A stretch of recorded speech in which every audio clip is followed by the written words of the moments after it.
గుట్ట కొండపైన గోదాం నుంచి 10 బస్తాల చింతపండు దొంగతనం చేస్తూ ఇగో దొరికినట్టే దొరికిరాట అనుకోరాదు. ఇక మొత్తం మీద ఇది ఏంది కథ, ఇది ఎవరు చేస్తుర్రు అంటే మరి ఆడ ఉన్న పనుల్లో చేస్తుర్రు అని చాలా మంది అయితే అనుకుంటుర్రు. మరి ఇంతకీ కొత్తలు చేసే పనైనా కొత్తలు ఎవరు వస్తారు ఏం కథ, గడ గంత పెద్ద నిఘా వ్యవస్థ, పోలీసు వ్యవస్థ, మొత్తం చుట్టూ సీసీ కెమెరాలు, మరి ఎట్లకెళ్ళి దొంగతనం జరిగింది? ఇగో ఇది బయటపడ్డది కాబట్టి దొంగతనం అంటుర్రు.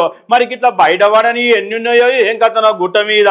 ఇగో యాదగిరి గుట్ట మీద గిట్లా దొంగతనం జరిగేసరికి సోషల్ మీడియాలో అయితే చక్కర్లు కొడుతుందా.